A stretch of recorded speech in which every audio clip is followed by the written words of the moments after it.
बहादुरगंज विधानसभा को लेकर टेढ़ागाछ के मशहूर समाज सेवी AIMIM पार्टी के मजबूत दावेदार नफीस हैदर साहब के साथ चुनाव पर चर्चा करते हुए प्राइम 18 न्यूज चैनल के संवाददाता रगीब यजदानी के साथ देखिए एक्सक्लूसिव इंटरव्यू।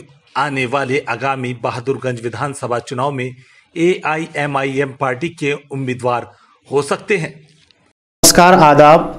आप देख रहे हैं प्राइम 18 न्यूज। लगातार बहादुरगंज विधानसभा को लेकर के हम प्रत्याशी से मिला रहे हैं और इस वक्त हमारे साथ एक खास मेहमान है नफीस हैदर साहब, जो एक अच्छे समाज सेवी हैं और पूरे इलाके में इनका पहचान जो है, इस तरह से ये अपने पहचान को बनाया है, वो काबिल तारीफ़ है। इनकी तारीफ़ आप सोशल मीडिया के माध्यम से फिर लगातार इनके कामों के माध्यम से आप लोग देख भी रहे हैं और ये शुरू से ही समाज सेवी करते आ रहे हैं और इनसे हम आप तमाम लोगों को मिलाएंगे। आप चैनल में बने रहें। सबसे पहले आपका चैनल में आपका स्वागत है सर। बहुत बहुत शुक्रिया जनाब, और मैं सलाम पेश करता हूँ तमाम नाजरीन को। अस्सलाम वालेकुम।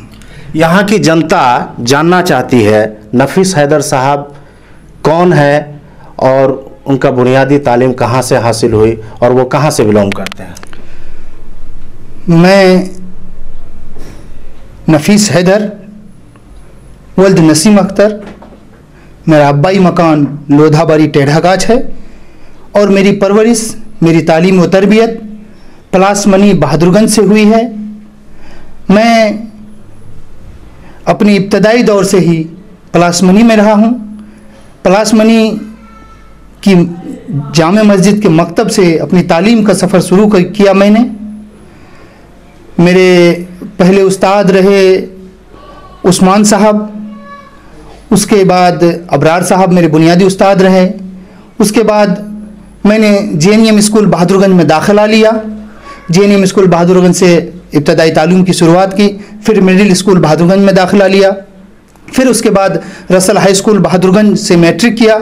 उसके बाद मैंने ISC किया मधेपुरा कॉलेज मधेपुरा से। फिर मैं आला तालीम के लिए दिल्ली चला गया और दिल्ली के जामिया मिल्लिया यूनिवर्सिटी से मैं पॉलिटिकल साइंस से ऑनर्स किया। 2010 में पास आउट हुआ।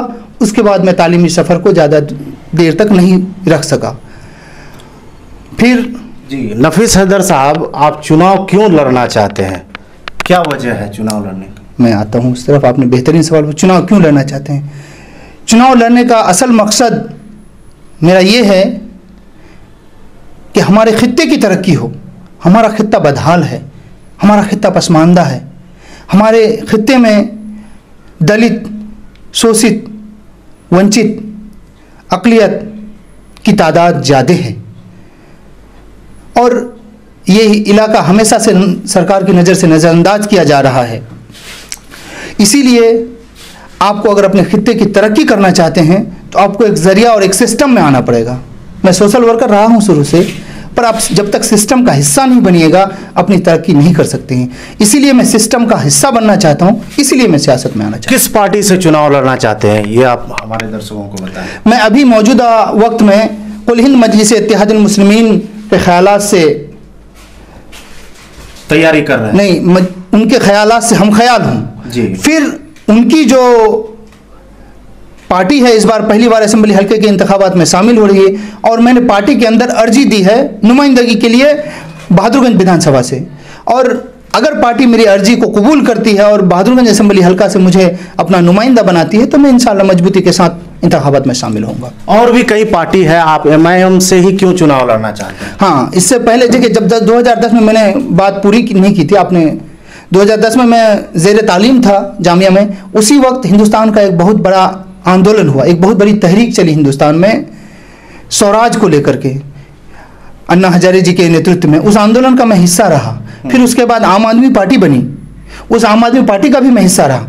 करीब 2017 के बाद तक, 2017 के करीब तक आम आदमी पार्टी का मैं हिस्सा मजबूती से रहा। 2018 के करीब तक, 2018 के बीच में, मतलब यही समझिए कि जून जुलाई में या ऐसे ही समथिंग कुछ है। उसके बाद मेरी रगबत बढ़ने लगी MIM की तरफ। मुझे लगा कि नहीं, यही एक पार्टी है जो हमारे खित्ते की तरक्की कर सकता है, जो दलितों, वंचितों की बात करता है, जो पसमानदा लोगों की बात करता है। तो मुझे ये पार्टी अच्छी लगने लगी और मुझे लगा कि हमारी तरक्की यही कर सकता है, इसलिए मैं MIM की तरफ आया और MIM की खिदमत में लगा हूँ अब तक, और MIM में अर्जी दिया हूँ। लगातार आप मेहनत भी कर रहे हैं, लोगों के बीच जा भी रहे हैं और आप एक प्रत्याशी अपने आप घोषित भी कर दिए हैं, MIM पार्टी से चुनाव लड़ना चाहते हैं। तो कुछ लोगों का कहना है, यहाँ की जनता से मैंने मिला तो उनका कहना है सीधा कि नफीस हैदर साहब को टिकट नहीं मिलेगी। क्या कहना चाहते हैं? देखिए, टिकट किसको मिलेगी किसको नहीं मिलेगी ये तो पार्टी की कमेटी है, सर्वे कमेटी है, सीनियर लीडर्स हैं, आला कमान हैं, जो भी सिस्टम है वो तय करेगी। और एक बात मैं वाजह कर दूं, किसी को अभी तक पार्टी ने अपना नुमाइंदा नहीं बनाया है। मैंने पहले भी कहा था, मैंने पार्टी के अंदर नुमाइंदगी के लिए अर्जी दी है और हर पार्टी का एक सिस्टम होता है, हमारी पार्टी का भी सिस्टम है। और जब मैंने भावी विधानसभा प्रत्याशी लिखा, इससे पहले मैंने अपने सीनियर लीडरान से पूछा कि मैं इंतखाबात की तैयारी करूं, तो उन्होंने कहा इजाज़त दी तैयारी करने की। तो मैंने कहा मैं उसके बाद जब उन्होंने इजाज़त दी मैदान में जाने की, तो मैं मैदान में क्या कह के जाता। यहाँ की जनता परेशान है कि आखिर MIM पार्टी किसको उम्मीदवार बनाएगा, मैदान में किसको उतारेगा। परेशान है कि क्योंकि दिन ब दिन लोग जुड़ते जा रहे हैं और एक से एक कदावर नेता जो है पार्टी में शामिल हो रहे हैं, तो कहीं ना कहीं नफीस साहब कमज़ोर पड़ रहे हैं। नहीं, नफीस साहब की कमज़ोरी या तवानाई की बात नहीं है, यहाँ मजलिस प्रायोरिटी में है। और रहा सवाल पार्टी किसको नुमाइंदा बनाएगी या नफीस को नुमाइंदा नहीं बनाएगी, अगर नफीस को नहीं बनाएगी तो क्यों? देखिए, पार्टी जो अपनी बात पे अब आज भी अडिग है। पार्टी ने कहा था तैयारी कीजिए, सर्वे में जिसका नाम आएगा उसको देंगे, और पार्टी आज भी उसी बात पे है। और जितने भी लोग हैं वो सभी यही बात कहते हैं। आप किसी से भी पूछ लीजिए। और भी कई उम्मीदवार हैं सर जी, जैसे अंजार नईमी साहब हैं, वो भी सदस्यता लिए हैं, सक्रिय सदस्यता ग्रहण किए हैं MIM पार्टी में। और बाकी मसविर साहब जो है हाल फिलहाल में ज्वाइनिंग लिए हैं। तो आप बताइए कि वो दावा कर रहे हैं कि टिकट उन्हीं को मिलेगा, लोग कह रहे हैं कि टिकट जो है जगह जगह क्षेत्र भ्रमण में जाते हैं, टिकट उनको ही मिलेगा। क्या कहना चाहते हैं आप? देखिए, आपने कहा है कि अभी अभी जुड़े हैं कुछ लोग। देखिए, पार्टी में मेंबर साजी का काम चल रहा है और हम भी मेंबर साजी करते हैं, तमाम लोग मेंबर साजी करते हैं। पूरे बिहार में मेंबर साजी का काम चल रहा है, हम भी मेंबर बनाते हैं। उसी मेंबर साजी के क्रम में या उसी मेंबर साजी के सफ में अंजार नईमी साहब ज्वाइन किए। आपने कहा सक्रिय सदस्यता नहीं लिया जाता है सर, किसी को भी सदस्यता दिलाई जाती है, वो अपने काम से सक्रिय कहलाता है। जैसे अंजार नईमी साहब घूम रहे हैं मैदान, काम कर रहे हैं मजलिस के लिए, तो वो सक्रिय हुए हैं और मैं कदर करता हूं उनके काम की कि उन्होंने वो काम करके अपने आप को एक सदस्य से सक्रिय सदस्य की फहरिस्त में लाया है। अभी कल हमारे बड़े क्या नाम है प्रोफेसर मुसब्बिर साहब भी ज्वाइन किए हैं। इस सियासत के क्रम में बहुत सीनियर लीडर रह चुके हैं अल्हम्दुलिल्लाह। विपक्ष का मजबूत चेहरा है और हमारी तवानाई देखिए हमारी पार्टी की कि उनको भी आने के लिए मजबूर होना पड़ा। वो हमारी पार्टी में मेंबर बने हैं, ये नहीं कहिए कि किसी ने उनको विधानसभा का टिकट दे दिया। दूसरी पार्टी को छोड़ के आप मतलब MIM में शामिल हुए हैं, तो कहीं ना कहीं तो कुछ अंदर से चल रहा होगा ना? नहीं, ऐसी बात तो नहीं। दूसरी पार्टी के इसमें शामिल हुए हैं तो उनको तो टिकट दे नहीं दिया गया क्या? कि हमारी पार्टी के किसी ने इस बात का अनाउंसमेंट किया है कि नहीं फला साहब या फला साहब या फला साहब को टिकट दे दिया गया? सभी अभी भी जितने भी मेंबर हैं या जितने भी लोग दावा कर रहे हैं, सभी लोग पार्टी में बराबर हैं। एक जो जमीन पे काम करने वाला मेंबर जैसा है वैसा आज मुसब्बिर साहब है, वैसा नफीस हैदर है, वैसा अंजार नईमी है, सब बराबर है पार्टी की नज़र में। और पार्टी का फैसला अब तक आया नहीं है, पार्टी सर्वे कर रही है, जो मजबूत होगा उसको टिकट दिया जाएगा। और रहा सवाल कि मैं ज़रूर बयान करता हूँ सर, मैंने अपनी पार्टी के लोगों से इजाज़त करके मैदान में उतरा। मेरा असल मकसद था कि मीम हर घर में पहुँच जाए। इसके लिए मैंने पार्टी के सीनियर लीडर से भी भेंट की कि भाई हमारा MIM हमारे विधानसभा के हर घर में पैसे कैसे पहुंच जाए, हर बच्चे की जुबान पे कैसे चढ़ जाए। इसके लिए मैंने मेहनत शुरू की और मैं मैदान में जाता तो क्या कह के जाता, मैं विधानसभा प्रत्याशी बन के गया कि भाई भावी विधानसभा प्रत्याशी मैंने लिखा है। अगर पार्टी को किसी तकलीफ होती तो मुझे मना करता कि मत लिखो भाई। मैं गया और आज से नहीं तकरीबन 4.5 महीने हो गए मुझे मैदान में भावी विधानसभा प्रत्याशी के शक्ल में मैं मैदान में गया और हर घर में मीम को पहुंचाने की कोशिश के लिए कि अल्हम्दुलिल्लाह सुम्मा अल्हम्दुलिल्लाह तमाम लोगों की कोशिश से, हम भी चाहता हूँ तमाम लोगों की कोशिश से आज MIM हर घर में पहुंच चुका है, हर बच्चे बच्चे तक पहुंच चुका है। और अब MIM तय करेगी कि वो किसको अपना उम्मीदवार बना रही है। और एक चीज, जो लोग ये कह रहे हैं कि फलां को टिकट मिल गया, फलां को टिकट, इस बीच में मैंने क्या देखा वो सुनिए। इस बीच में मैं मेहनत कर रहा हूँ, इस बीच में हमारे ख्यालात से मुतासिर होकर अल्हम्दुलिल्लाह सुम्मा अल्हम्दुलिल्लाह हसन जावेद साहब आए, मैं उनका बहुत खैर मकदम करता हूँ, इस्तकबाल करता हूँ।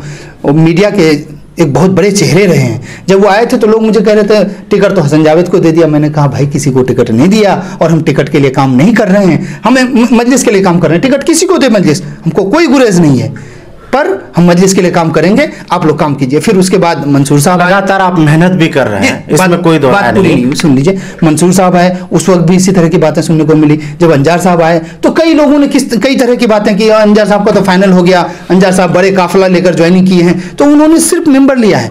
सिर्फ कोई भी किसी को मेंबरशिप मिलती है, टिकट या सगीर सदस्य या कुछ भी नहीं मिलता है। तो फिर उसके बाद हम तो आदी हो गए हैं। आज फिर मुसव्विर साहब आए तो लोग यही कह रहे हैं कि कमिटमेंट हुआ, ऐसा कुछ नहीं हुआ है।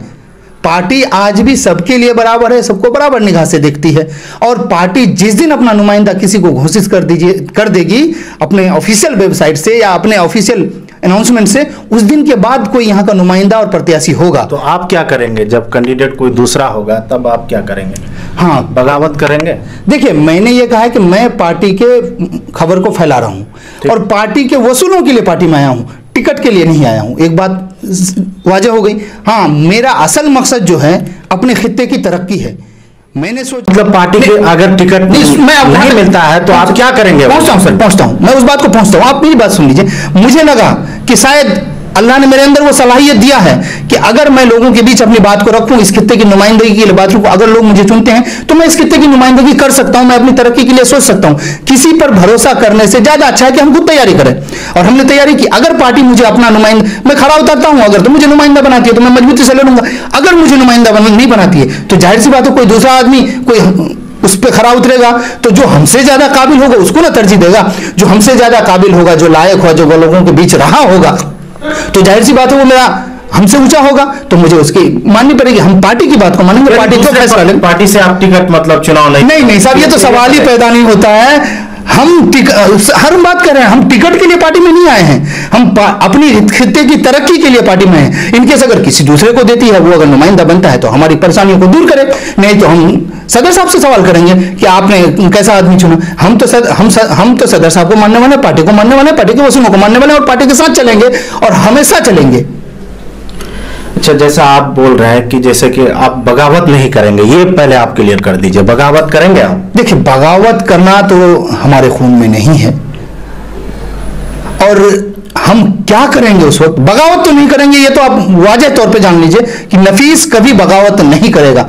नफीस कभी जिस भी तंजीम में रहा है, नफीस आज तक नफीस ने तंजीम की बगावत नहीं की है। और यानी कहा टिकट किसी को भी मिले आप उनके साथ रहेंगे? नहीं, ये बात मैंने नहीं कहा। मैंने कहा बगावत नहीं करेंगे। मैं बगावत बिल्कुल नहीं करूंगा, पर अगर मुझे टिकट नहीं मिलती है तो मैं क्या करूंगा, ये हमारी जो कोर कमेटी है, मेरा जो टीम है, मेरे जो लोग हैं, मेरे जो साथी हैं, जिनकी कुर्बानियां लगी हैं, जिनके पसीना लगा है, जिनकी रातों की नींद गायब हुई है, जिनके दिनों का सुकून गायब हुआ है, जो भूख से तड़पे हैं, जो पैदल चले हैं, जो बारिश में भीगा है, धूप में जला है, कीचड़ में चला है, मैं उन सब से मशवरा करूंगा। वही लोग फैसला लेगा कि नफीस क्या करेगा। तो चुनाव लड़िएगा ही बहादुरगंज विधानसभा से? नहीं साहब, बिल्कुल नहीं। मैंने तो कभी नहीं कहा कि मैं चुनाव लड़ूंगा ही। चुनाव मेरा मकसद नहीं है, मेरा मकसद खित्ते की तरक्की है और तंजीम को मानता हूं, मान के ही चलूंगा। मैं कभी नहीं ये अनाउंस करता हूं कि मैं चुनाव लड़ूंगा, मैं कभी नहीं कह रहा हूं। अगर पार्टी मुझे नुमाइंदा बनाती है तब मैं चुनाव लड़ूंगा। अगर आपको टिकट मिल जाता है, ठीक, आपका एजेंडा क्या होगा? 4 वो काम अगर जीतने के बाद आप क्या करेंगे?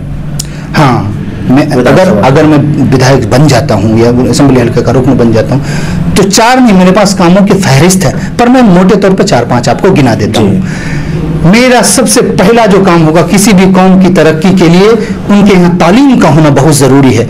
अगर जिस कौम के बच्चों के अंदर तालीम नहीं है, वो तरक्की को नहीं चाह सकती, वो फलाह को नहीं पा सकती। हम बच्चों की तालीम पे जोर देंगे। हम इब्तदाई तालीम को मजबूत करेंगे। रीडिंग मेला मेरा डिजाइन किया हुआ एक प्रोग्राम है, उसको जगह जगह ले जाएंगे, जिससे लोगों की जहनियत पे काम होगा, रीडिंग की जहनियत पे काम होगा। और उसके बाद आला तालीम के लिए मेरा सबसे पहला मकसद है कि हमारे यहाँ डिग्री कॉलेजेस की कमी है, हम डिग्री कॉलेजेस बनवाएंगे। हमारे यहाँ नर्सिंग कॉलेज की कमी है, हम नर्सिंग कॉलेज बनवाएंगे। ये 2-3 काम मोटे तौर पर हम करेंगे। और किसानों के लिए हम मांग करेंगे कि हर जगह मंडी लगाई जाए। जैसे ये पैक्स हर जगह है, पर पैक्स सुचारू रूप से काम नहीं कर पा रहा है। या तो पैक्स को ही सुचारू रूप से क्रियान्वित किया जाए या चलाया जाए, या नहीं तो अलग से मंडी का प्रावधान करके हर जगह सब किसान को उपजाऊ अनाजों का मंडी लगाया जाए और उसको उचित मूल्य दिया जाए।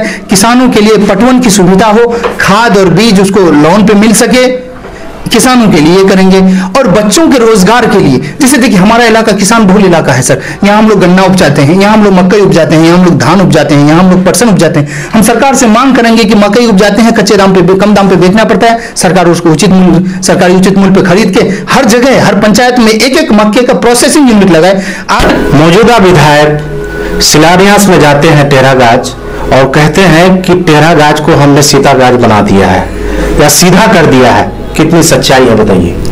एक तो सबसे पहली बात उनको इस बात की समझ होनी चाहिए, टेढ़ागाछ हमारे वहां का इलाके का नाम है और नाम कुछ भी हो सकता है। नाम तो किसी जगह का कुछ भी हो सकता है ना, नाम जो पुराना कदीम जमाने से है वो नाम चल रहा है, तो नाम से ये मतलब नहीं कि हम, और पता है उन्होंने नाम के हिसाब से हम टेढ़ागाछ वालों को टेढ़ा साबित कर दिया है। हर भाषण में वो कहते हैं सीधागाछ बना देंगे, सीधागाछ बना देंगे। क्या हम लोग इतने बुरे हैं साहब? अरे सीधागाछ छोड़िए, आप तरक्की कराइए ना, आप जो काम है आपका काम कीजिए, आपको नौकरी पे रखे नौकरी कीजिए, आपको जो काम है वो काम कीजिए, आप काम नहीं करते हैं साहब और कहते हैं सीधागाछ बना देंगे, सीधागाछ बना देंगे। क्या सीधागाछ बना दोगे? हमारा नाम टेढ़ागाछ है और टेढ़ागाछ रहेगा, वो हमारा नाम है, वो हमारी पहचान है, ठीक है। और वहां से हमारा कैरेक्टर नहीं जुड़ता, हम लोग टेढ़े नहीं हैं, वहां के इंसान टेढ़े नहीं। नाम टेढ़ागाछ जरूर है साहब, हम बड़े भोले और सीधे लोग हैं, हम यकीन करते हैं, हम तुम्हारे वादों पे यकीन किए, तुमने वादा किया कि तुम्हारे तरक्की करेंगे, हमने यकीन किया। अभी अभी आपने वादा किया है को कितने एम्बुलेंस जारी कर देंगे 15 दिनों के अंदर, क्या हुआ है उनका वादा, उनके एम्बुलेंस का? कहाँ? लेटर पैड के माध्यम से एक खबर मतलब सोशल मीडिया में चला था, लेटर पैड के माध्यम से कि हम 15 दिनों में एम्बुलेंस जारी करने को 5 या 6 एम्बुलेंस का वादा था। क्या हुआ उन एम्बुलेंसों का? कहाँ है वो एम्बुलेंस? अरे भी एम्बुलेंस है भी कहाँ, और फिर वो एम्बुलेंस कहाँ लेके जाएगी? आप तो हॉस्पिटल नहीं बनाए, वो पेशेंट को लेके क्या क्षेत्र भ्रमण कराएगा आपकी तरह? वो झूठा आदमी है, मक्कार है, धोखेबाज है, इस बात को आप यकीन कर लीजिए। नहीं मानते हैं आप रिकॉर्ड उठा के देख लीजिए, पिछले 16 सालों में 20 करोड़ समथिंग का उन्होंने शिलान्यास किया, लेकिन पिछले 40 दिनों में 100 समथिंग करोड़, मान के चले ना 120-25 करोड़ का शिलान्यास कर दिया। ये क्या है? धोखा नहीं है तो क्या है? 20 सालों में जो काम, 15 सालों में जो काम नहीं किया वो 40 दिन में कर दिया। है इतना बहादुर विधायक हमारा, लोगों को बेवकूफ बना रहा है, बिल्कुल बेवकूफ बना रहा है। और कुछ लोग ऐसे हैं जो मीडिया में कहते हैं बहादुरगंज का बहादुर विधायक। इतना बहादुर है हमारा विधायक साहब, वादा करके भूल जाते हैं। तुम आगे से लिखते काम बोलता है, तुम तो धोखेबाज हो, वादा करके भूल जाते हो। लोग यही गरीबों का मसीहा उसको कहते हैं, ठीक है, और उनका काम बोलता है बहादुरगंज विधानसभा में। कुछ लोग लिखते हैं तो क्या कहेंगे उसको? भाई गरीबों का मसीहा कहना ठीक है, उनकी वो मसीहा है साबित तो करो। हम भी कहते हैं हम प्रधानमंत्री हैं, आप मान जाओगे साहब? टेढ़ागाछ के ही लोग लिख रहे हैं। नहीं, वो किसी भी जगह के, हर किस्म के लोग हर जगह होते हैं। कुछ लोग हर जगह होते हैं जो मुतय्यन होते हैं किसी की तरफ से। अवामुन्नास का फैसला लीजिए, अवामुन्नास में आज भी परेशानियां हैं, आज भी लोग त्राहिमाम हैं, आज भी लोग परेशान हैं, झूठे वादों से मर रहे हैं लोग। तरक्की भी होगी। हम चाहते हैं कि हमारे यहाँ सरकार गन्ना उपजाता है तो यहाँ सरकार चीनी मिल लगाए और चीनी मिल को चलाए, जिससे रोजगार मिलेगा और किसानों के गन्ने का दाम खपत भी बढ़ेगा। हम चाहते हैं कि हमारे इलाके में धान की ज्यादा खेती होती है, जगह जगह राइस मिल लगाया जाए। हमारी ख्वाहिश ये है कि यहाँ पर गन्ने की खेती के लिए जैसे होता है तो कुछ हम नगद खेती करने के लिए किसान को मशवरा देना चाहेंगे। जैसे साइंटिस्ट, सरकार हर पंचायत में एक साइंटिस्ट बहाल करे जो मशवरा देकर खेती करवाए। जैसे चाय की खेती हमारे के लिए इलाके के लिए उपयुक्त है, हमारे इलाके के लिए केले की खेती उपयुक्त है, नगद खेती में हमारे इलाके के लिए अनानास की खेती उपयुक्त है। तो इन सब चीजों का मतलब नगद खेती, जिससे नगद पैसा किसान को आ सके, ऐसा खेती कराने का प्रावधान सरकार कराए। तो बिल्कुल मौजूदा विधायक जो है लगातार 4 टर्म से विधायक हैं, उनके कामों से आप कितना खुश हैं ये बताइए। अब खुशी का तो इस बात से ठिकाना नहीं है माननीय तौसीफ साहब के कामों से कि मुझे सब कुछ छोड़ के सियासत में आना पड़ा, इतनी खुशी है हमें नहीं। हमारे जैसे कितने नौजवानों की जिंदगियां अधेर में लटकी हुई हैं। क्या दिया है उन्होंने 17 सालों में, हमें क्या दिया है? जैसे आपने कहा कि क्या दिया है, तो क्या दिया? 4 बार जीतते आ रहे हैं वो, एक बार नहीं 2 बार, वो सिर्फ और सिर्फ छलावा करते हैं, धोखा करते हैं लोगों के साथ। अगर प्रधानमंत्री प्रधानमंत्री कोटे की जो सड़क होती है या मुख्यमंत्री कोटे की सड़क होती है, बने या ना बने, क्या कहते हैं, संग बुनियाद का पत्थर वहां लगा देते हैं, शिलान्यास का पत्थर, संग बुनियाद का पत्थर लगा करके भाई हमने इस रोड को बनवाया। इंतहा तो तब हो गई साहब, लौचा पुल हमारे यहाँ बना, बड़ी मुशक्कतों से बना, बड़ी लोगों की कुर्बानियां रही। स्वर्गीय तस्लीमुद्दीन साहब, मरहूम तस्लीमुद्दीन साहब, अल्लाह उनको जन्नत नसीब करे, मौलाना असराउल हक कासमी साहब, अल्लाह उनको जन्नत नसीब करे, और बड़े बड़े रहनुमा उलमा, बड़े बड़े रहनुमाओं का बहुत बड़ा मतलब करम रहा इस पे, बहुत बड़ी कुर्बानियां रही, तब जाकर के लौचा पुल बना। और उसके लिए कंप्लीट काम नहीं हुआ था, तो हमारे नौजवानों ने, टेढ़ागाछ के नौजवानों ने, चाहे वो बैगना के नौजवान हो, चाहे वो लौचा के नौजवान हो, चाहे वो क्या कहते हैं कि हटगांव के नौजवान हो, चाहे वो क्या कहते हैं कि आशा के नौजवान हो, चाहे वो झुमकी मुसहरा के नौजवान हो, मुकम्मल टेढ़ागाछ के नौजवान और बहादुरगंज के और पूरे किशनगंज के लोगों ने साथ देकर क्या कहते हैं लौचा पुल संघर्ष समिति बनाना पड़ा। संघर्ष समिति बना करके दो स्पेन को बढ़ाया गया। सभी लोग जानते हैं, पूरी तौर से वाजह है वो काम। उसमें भी कितना बेवकूफ समझता है मैं, उसमें भी एक संग बुनियाद का पत्थर लगा करके वो उद्घाटन किए हैं या नहीं किया खुदा बेहतर जानता है। रात के अंधेरों में या दिन के उजाले में एक पत्थर चिपका दिया और बेवकूफ बनाया है हमें। कितना बेवकूफ बनाता है, तो कह रहे हैं कि लौचा पुल को हमने बनाया। वो कितना बेवकूफ बनाता है। हिंदी में तौसी लिखा है ताकि हर बच्चा हिंदी पढ़ सकता है, वो तौसीफ ना पढ़ ले, और उर्दू में मुकम्मल तौर से तौसीफ लिखा है ताकि हर कोई उर्दू पढ़ने नहीं जानता है ना। तो इस तरह का छलावा किया जा रहा है। डेली शिलान्यास हो रहा है जगह जगह। टेढ़ागाछ में आज तकरीबन कई रोडों का शिलान्यास है, सच्चाई क्या है? देखिए, सड़कों का शिलान्यास है, ये एक धोखा है। अभी चुनाव का समय है, लोगों को बेवकूफ बनाने के लिए सिर्फ वो एक पत्थर टांग दिया जाता है कि ताकि हम ये काम करेंगे वो काम करें, काम कुछ नहीं होता है। अगर उन्होंने कहा है कि लौचा पुल हम बनाए हैं, तो कोई एक वीडियो दिखा दीजिए जिसमें विधानसभा में वो सरकार से मांग कर रहा हो लौचा पुल के लिए, लौचा पुल के लिए आवाज उठा रहा हो। एक वीडियो क्लिप दिखा दीजिए कि नहीं, ये वीडियो क्लिप में लौचा पुल के लिए हमारे माननीय विधायक जी ने आवाज उठाई है करता। और राज्यपाल की वो मेहनत करे, वो क्या मेहनत कर रहा है साहब? उसको नौकर चुना गया, वो अपनी जिम्मेदारियों से भागता रहा। 4.5 साल एसी में सोता रहता है, घर में सोता रहता है। जब 6 महीना आता है दौड़ भाग शुरू कर देता है और एक मीडिया वाले को बुला के कहता है कि ये लड़का लोग जो दिल्ली पंजाब में रहता है 5 साल रहेगा बाहर में, आकर के लंबा लंबा पैरान, लंबा लंबा कुर्ता पहनेगा और सड़क छाप नेता बनेगा। हम लोगों को सड़क छाप नेता कहता है, और दुनिया जानती है सड़क से उठ के कौन आया है और यूनिवर्सिटी और कॉलेज से उठकर कौन आया है।